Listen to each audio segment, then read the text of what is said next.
योगयुक्तो विशुद्धात्मा विजितात्मा जितेंद्रियः सर्वभूतात्म भूतात्मा कुर्वन्नपि न लिप्यते। नमस्कार मित्रों, ये जो श्लोक है भगवद गीता के 5वें अध्याय का 7वां श्लोक है, जिसे हम आज गहराई से समझेंगे। तो आइए सबसे पहले इसके अर्थ को समझते हैं। तो जो श्लोक है वो कहता है, योग युक्तो विशुद्धात्मा, अर्थात योग से युक्त शुद्ध व्यक्ति, विजित आत्मा जितेंद्रियः, अर्थात स्वयं पर विजेता और इंद्रियों पर विजेता बनकर, सर्वभूतात्म भूतात्मा, अर्थात सभी भूतों में सभी भूतों को देखता है, कुर्वन् अपि न लिप्यते, अर्थात करके भी कर्म उससे लिप्त नहीं होता।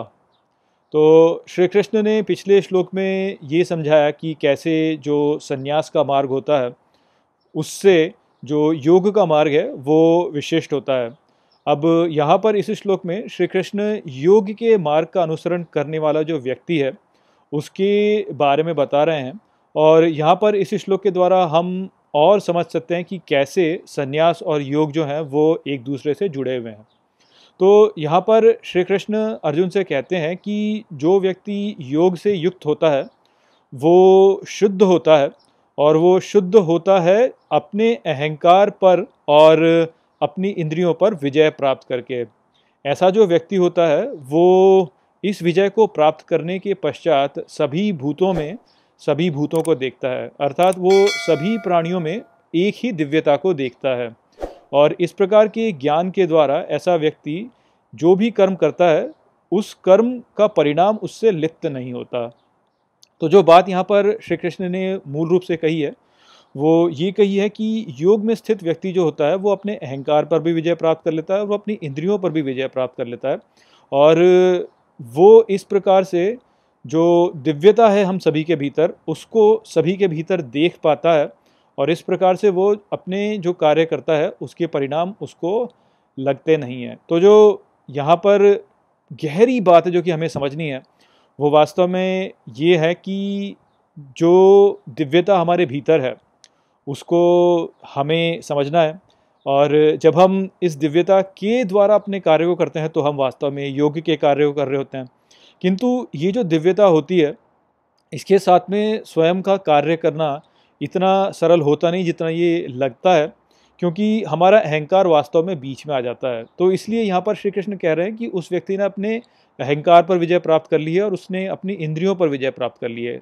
जब व्यक्ति अपने अहंकार और अपनी इंद्रियों पर विजय प्राप्त करता है तभी वास्तव में व्यक्ति उस दिव्यता को देख पाता है, और तभी वो उस दिव्यता के द्वारा अपने कार्यों को करता है। तो यहाँ पर हमें जो बताया जा रहा है उसको हम अब संन्यास के साथ में जोड़ सकते हैं कि कैसे योग और संन्यास वास्तव में जुड़े हुए हैं। तो हमें देखा कि संन्यास का जो कार्य होता है वहाँ पर व्यक्ति जो होता है वो सब कुछ त्याग देता है। तो यहाँ पर जो त्याग होता है वो वास्तव में ऐसा त्याग नहीं है कि व्यक्ति निठुर होकर बैठ जाए और जंगल में जाके वहाँ पे तपस्या करने लगे और कुछ भी कार्य ना करे। त्याग का जो वास्तविक अर्थ होता है वो वास्तव में ये है कि हम अपने जो अहंकार है उसको त्याग दें।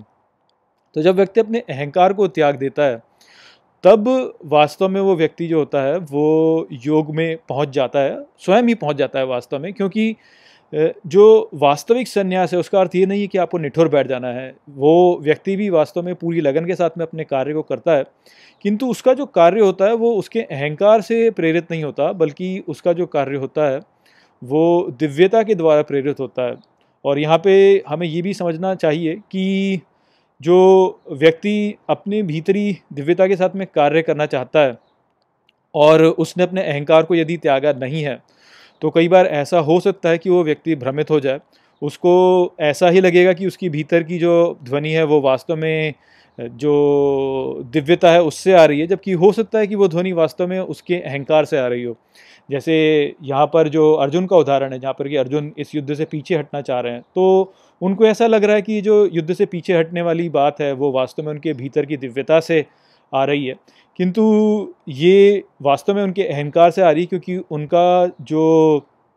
उनकी जो आसक्ति है अपने प्रियजनों की ओर वो वास्तव में बीच में आ रही है। तो वास्तव में जो ये ध्वनि आ रही है कि मैं युद्ध से पीछे हटता हूँ वो अहंकार से ही आ रही है।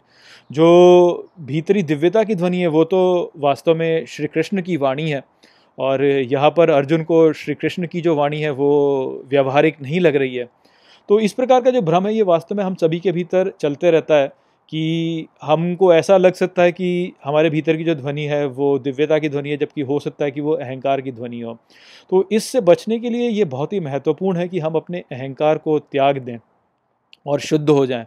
तो यही बात है जो कि यहाँ पर श्री कृष्ण ने कही है कि जो योग में स्थित व्यक्ति है वो शुद्ध हो जाता है अपने अहंकार को त्याग करके और अपनी इंद्रियों पर विजय प्राप्त करके। और जब वो अपने अहंकार को त्यागता है पूर्ण रूप से, तभी वास्तव में वो सन्यासी है। तो केवल जंगल में चले जाना और वहाँ पर निठुर होकर बैठ जाना वो सन्यास नहीं है। सन्यास वास्तव में उतना सरल नहीं है, सन्यास बहुत ही कठिन है। अपने अहंकार को त्यागना वास्तव में सन्यास है।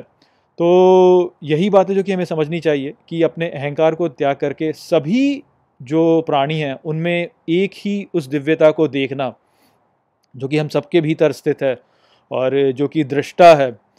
तो यही बात को जान लेना वास्तव में योग में स्थित हो जाना है। और इस स्थिति में पहुंच करके जो व्यक्ति कार्य करेगा उसके कार्य जो है उसके परिणाम उससे कभी लिप्त नहीं होंगे, अर्थात उसको कर्म कभी लगेगा ही नहीं। तो आशा करता हूँ कि मैंने इस श्लोक को आपको अच्छे से समझा दिया होगा। चलिए इसी के साथ इस वीडियो को यहीं पे समाप्त करते हैं। नमस्ते। वीडियो को अंत तक देखने के लिए धन्यवाद। यदि आपको ये वीडियो पसंद आया हो तो इसको अपने प्रियजनों के साथ में साझा करें और इस ज्ञान को और फैलाएं।